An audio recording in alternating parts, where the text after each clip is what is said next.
Hello everybody, Neil McDevitt here, and in this video we are talking about prompt engineering and why it is very likely to replace the majority of high-value skills. Later in this presentation, I'm also going to talk about some of these skills that I'm going to be devoting the majority of my energy and my attention to developing, because I think those are going to be the skills that are far more important than any other skills in the future. Given the research that I've done on this topic and the obsessive time I've spent on this topic, that doesn't mean I am 100% correct. There may be some things I'm missing, but I do think I have a better grasp than somebody who doesn't research this topic at all. So hopefully you can take my insights for more than just a grain of salt. That being said, we're also going to talk about how the foundation or the fundamentals of work is imminently changing due to the artificial intelligence technology that we are currently developing. And yeah, it's really just an exciting time to be alive. And this video kind of encapsulates the best things to be paying attention to as far as becoming a high-value person in the future. That being said, let's just jump into it. So the current state of high-value skills. So to define a high-value skill, what this usually looks like is a skill that is heavily rewarded in terms of compensation. And these types of skills typically drive more economic growth to society than lower value skills, or more economic growth to a specific entity or company than a lower value skill would. Some examples of this would be sales, copywriting, engineering, design, leadership, mentorship, recruiting, etc. There's a lot of different high value skills that you could probably just allude to after looking at the short list.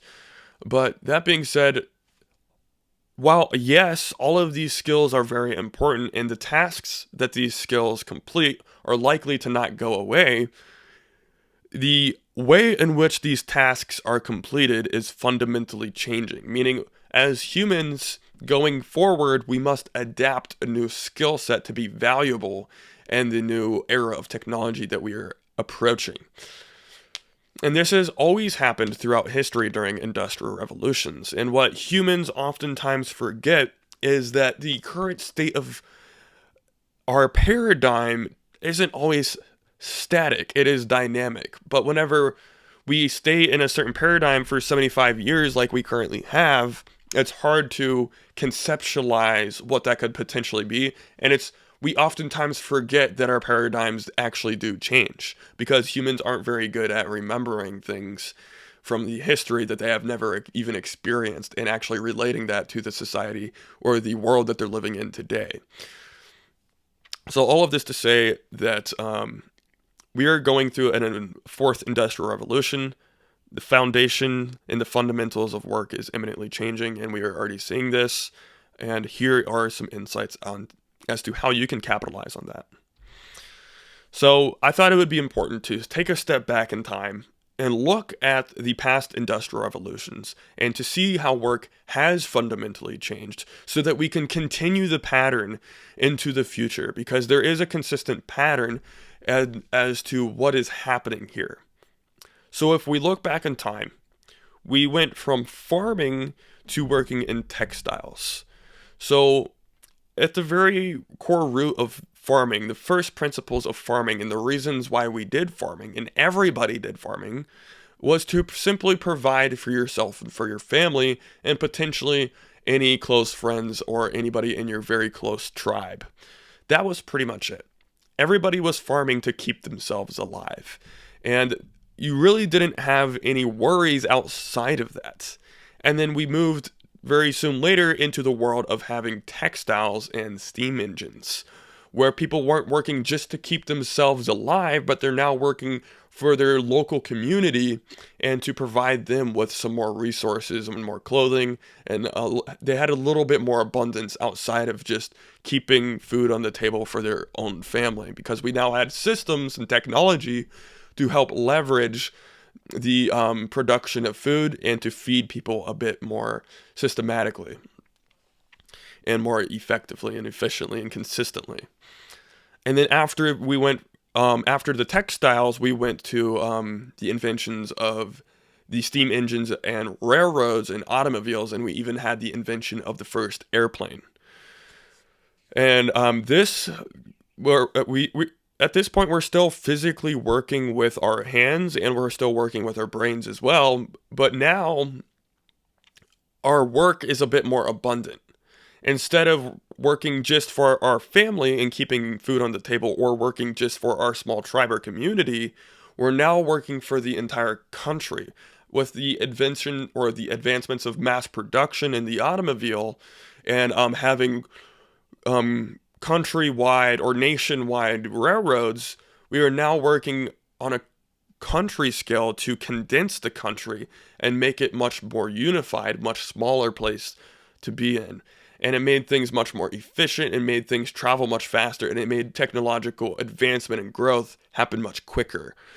It really just made the world, in terms of the country, a much smaller place, and it allowed information and technology and growth of civilization to exponentially grow.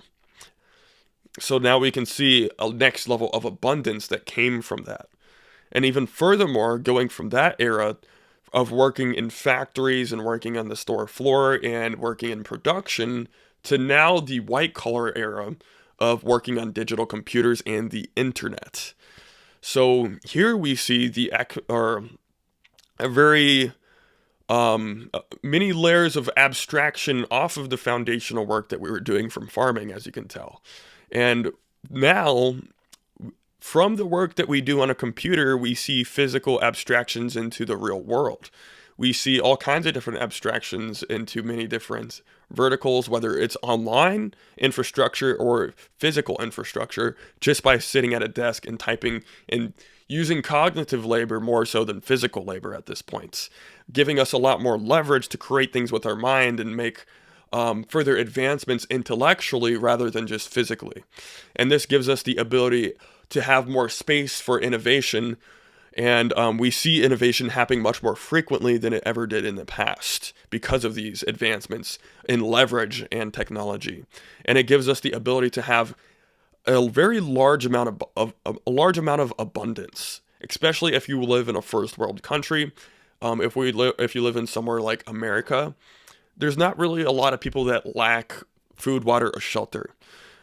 One could argue that nobody lacks food, water, or shelter here. Like, a lot of people argue that even the homeless people, like, are obese. And this isn't always true. There are some times where there might be homeless people who do lack some of these things, but in parts of the country, there are homeless people who have shelter, they have water, and they have plenty of food. And that shows that we have a very next level abundant society that we are currently living in today. And even furthermore, there's people doing a bunch of different just meaningful tasks that are more so just something that they enjoy doing, like playing video games, and they get paid very well for doing so. So as you can see, we're entering a more and more abundant era, and this trend is only continuing. And we went from physically working to cognitively working to now the work that we do, and the era that we are approaching, the era of automation and artificial intelligence, goes from physical and cognitive to really just understanding and thinking and approaching things in the correct way. Instead of actually crunching the numbers and solving the problems yourself, you can have you're now this entity that is grounded, that communicates and articulates to a large abstraction and a large amount of infrastructure that is artificial intelligence that actually does the cognitive labor and does the physical labor for you. So if that was a little hard to grasp and comprehend, I'll explain what I mean in the next slide. So this is called prompt engineering. So some define prompt engineering as the means by which large language models are programmed with natural language. I prefer the definition, the ability to manage or manipulate artificial intelligence to achieve a precise and optimal result in the most efficient way possible. The reason I prefer this definition is because most people associate large language models largely with chatbots, but prompt engineering And artificial intelligence does so much more, and it has capabilities that are growing far beyond this very rapidly. And it is broadening and expansively growing and exponentially growing across all subjects and industries. So just to show you some examples of this and some examples of prompt engineering in the real world, I have included some examples from NVIDIA and other companies like ElevenLabs. So NVIDIA's Omniverse is an artificial intelligence simulation of the real world and real world physics. As this technology improves, we will be able to create entire engineering infrastructures that obey the laws of physics just by typing in natural human language and describing what we want out as the output from these large language models. Then the artificial intelligence will complete this task for us. So what you can imagine here is currently and oftentimes engineers will go to softwares like you see on the screen, and in the software they'll do mathematics and they'll design specific products and specific engineering infrastructures as the car seen on screen, and it takes them a long time to do this.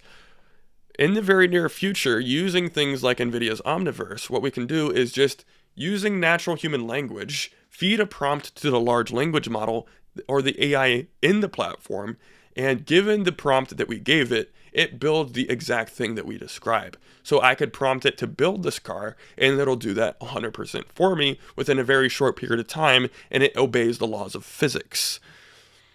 And I actually included a video from NVIDIA that goes over this a little bit better.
Omniverse technology will transform the way you create.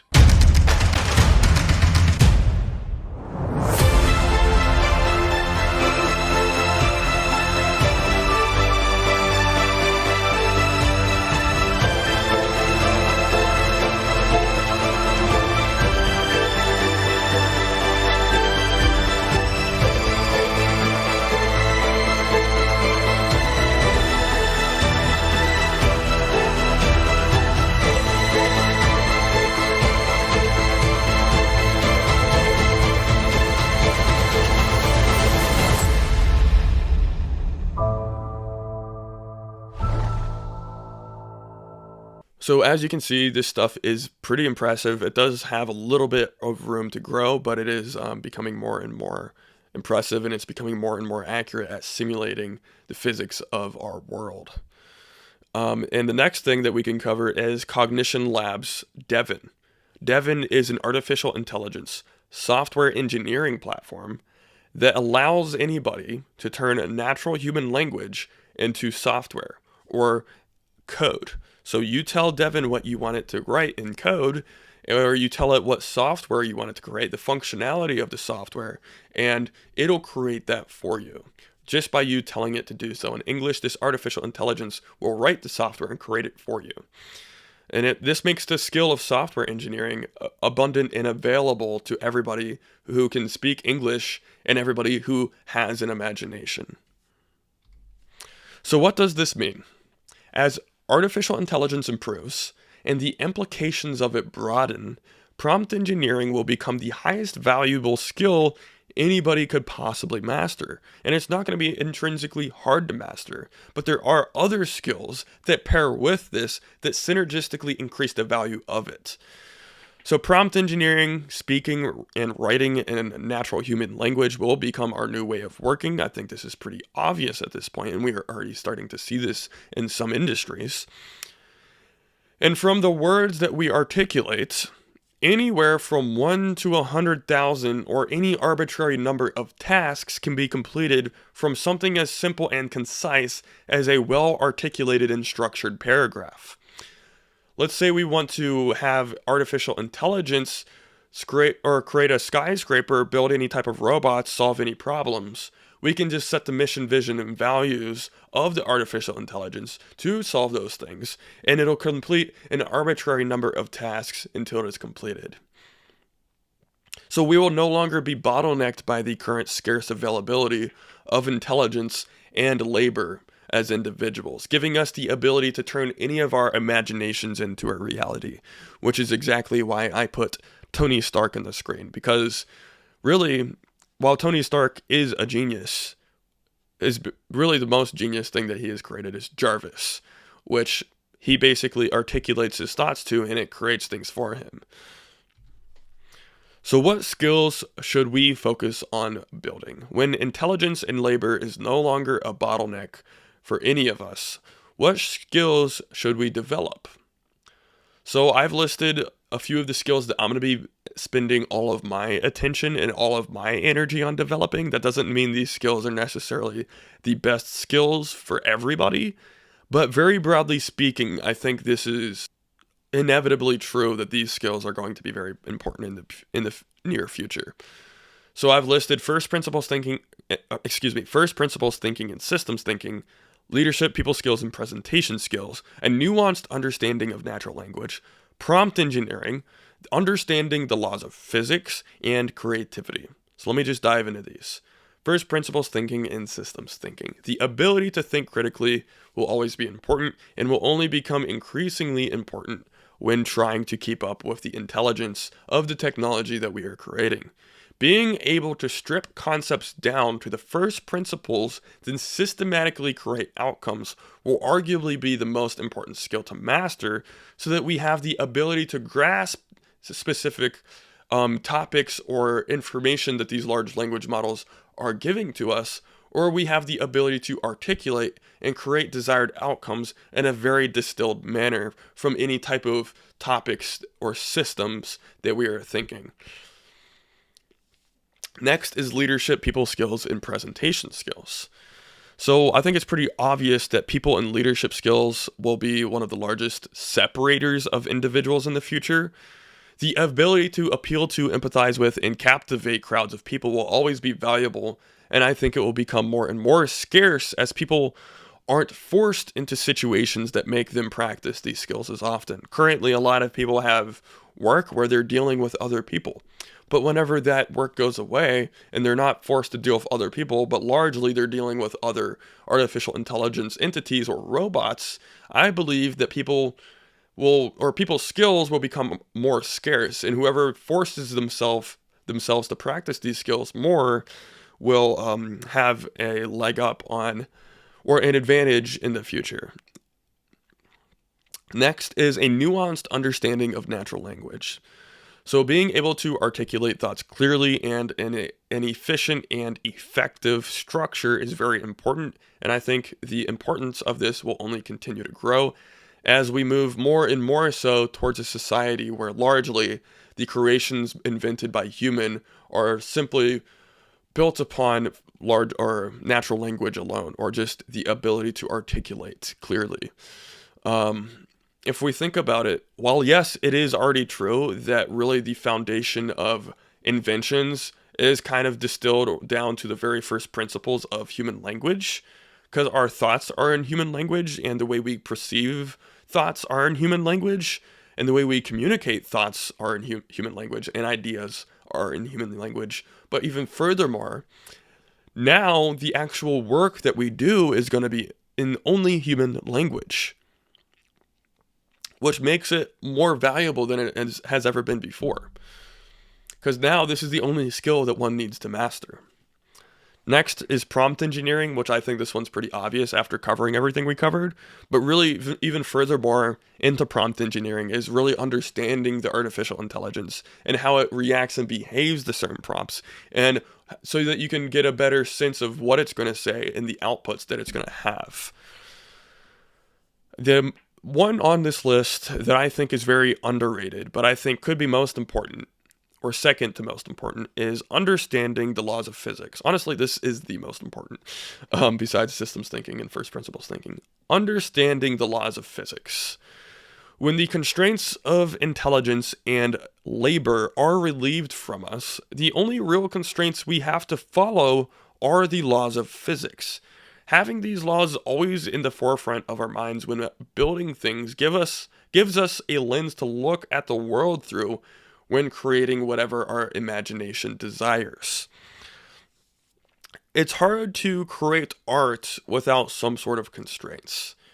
If I tell you to paint an image of beauty, that could look like some abstract, uncomprehendable thing.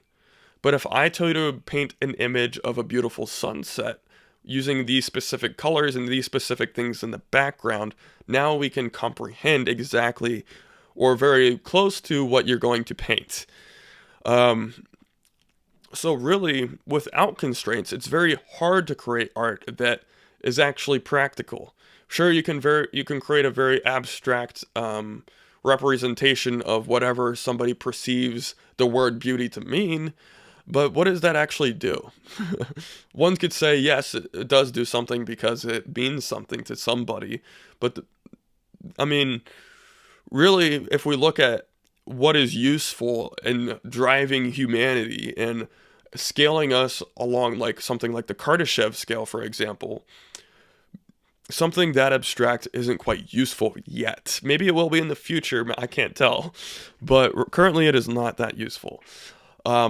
So the laws of physics are the constraints to inventors, or yeah, they're basically like the constraints in art to inventors and entrepreneurs that create the advancements for humanity, or the technological advancements for humanity.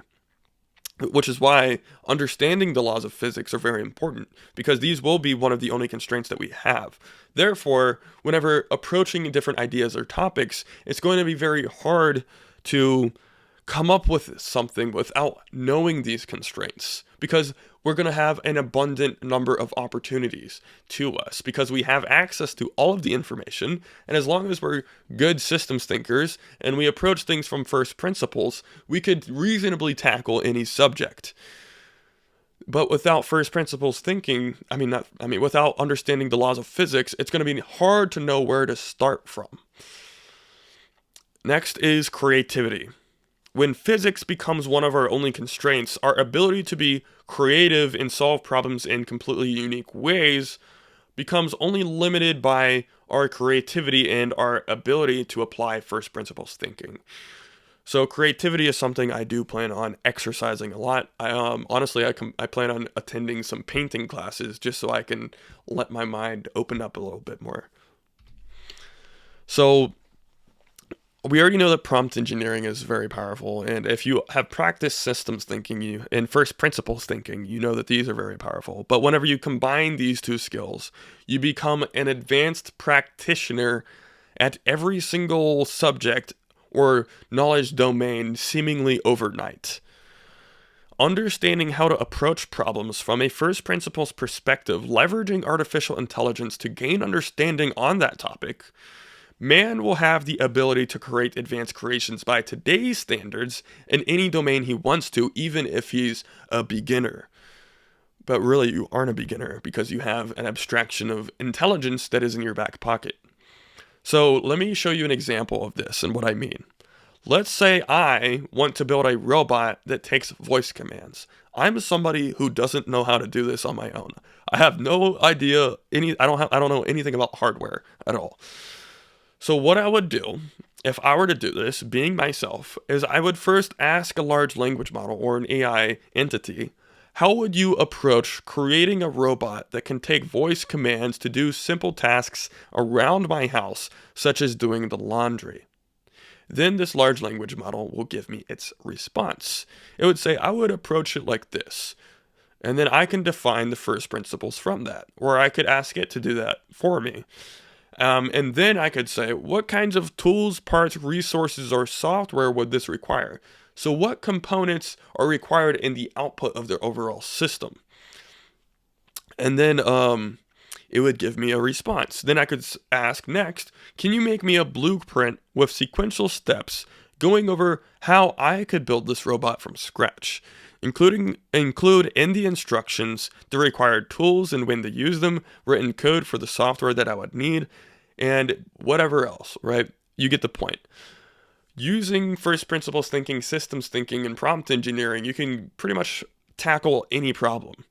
And you can do this framework across any subject or any domain and be an advanced practitioner pretty much overnight just by being able to think critically with this abundant information that we have. So, given all of this information, what does the future paradigm of entrepreneurship look like? Or what could it possibly look like? Because now we're getting to a point where we don't know for sure. This is a bit more detailed than just an overall framework of what things could look like, which I laid out before, which is something that I think is a bit more obvious. This is something that is arguable, but I think, to me, this is what I think would be most likely to happen.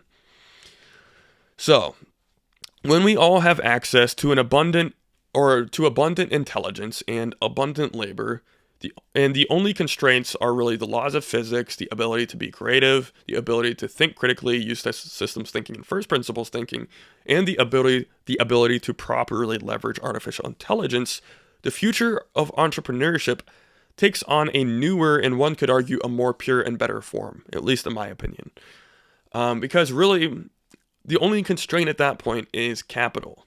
Whenever you have the things that I just listed, the only constraints besides you as an entrepreneur and your ability to be creative and understand physics and think critically and leverage artificial intelligence, the only constraints are capital. Because you have the workforce, you have the intelligence, you have the thinking paradigms, you have everything needed to become Elon Musk, if not greater.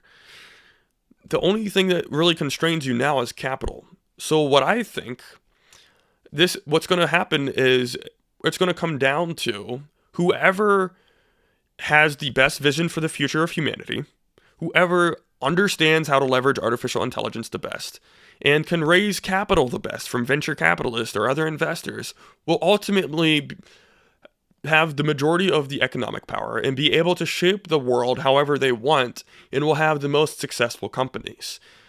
And this will be, in my opinion, a much more pure form of entrepreneurship, because it's not going to be largely comprised of greedy capitalists that just want a lot of power. While I think that it will still happen, I think it will decrease in the amount or the quantity of people like that, because we're going to be in a world that is so abundant where a lot of people are going to realize that the next frontier for humanity isn't just creating simple infrastructure. It's about scaling us along the Kardashev scale, putting us into a different paradigm for humanity, which there are a lot of companies who already, or a lot of venture capital firms even, that do align with this vision, but there's also a lot that don't, because we don't really have that next level of abundance yet. We are still a very primitive species. We still, for goodness sake, we rely on dead plants for energy still. Like, that is a very primitive species. We are not very advanced yet. And we're only 2 to 3 industrial revolutions away from being farmers again. All of us being farmers again. We're not very advanced. We haven't gone very far in our journey as a civilization. But this next step, the advent of artificial intelligence and some of the other technologies that we're creating, could put us there. Put us in at that inflection point where we are in an abundant enough society where the forefront of our thoughts aren't just how to survive and how to make money today, but more so, how can we make humanity survive in perpetuity? And this is the vision I want to create for humanity and for myself, and where I'm allocating all of my energy and attention around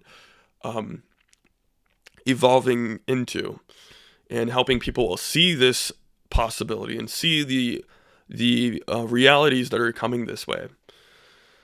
So if you focus on building the skills that I mentioned on the previous slide, it encapsulates all of these things that I just mentioned. What will the future paradigm of entrepreneurship look like?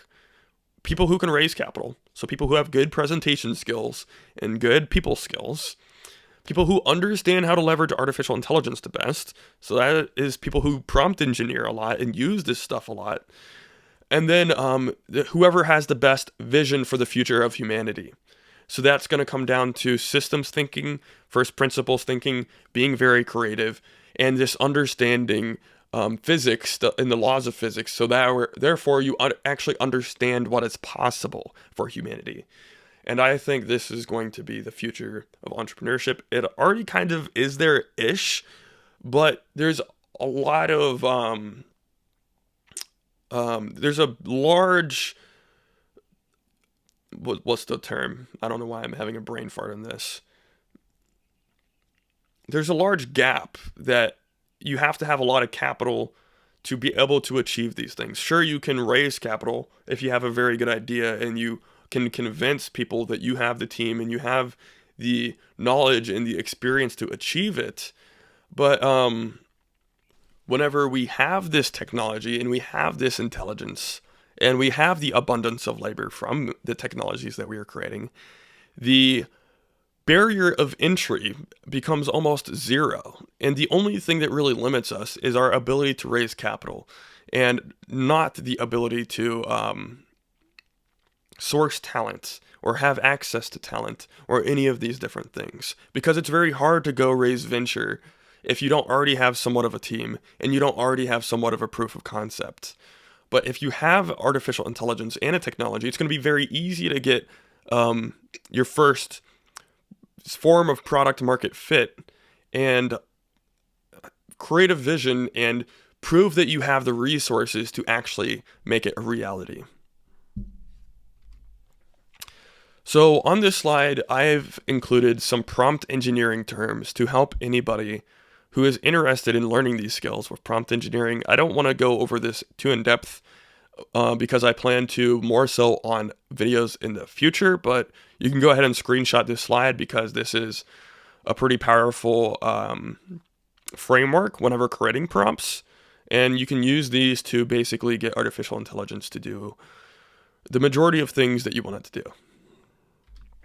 That being said, just wrapping up, if you found these insights valuable and you're interested in learning these skills more in depth, subscribe, because this entire YouTube channel is covering how to navigate the fourth industrial revolution and the skills of the future. And we also talk about building community businesses that have a moat that will survive the industrial revolution as we know it. And every time we have an industrial revolution, industries go extinct and then emergent industries are born. And I think community businesses will be one of the industries that survive this technological revolution. So if you want to join my valuable community focused on building the skills of the future, I have opened up a school community, which is linked in the description below. It is free for now, but whenever I reach a undetermined number of members, I'm going to be adding a paywall. So join now while it is free, because it's never going to be free again. I will see you in the next video.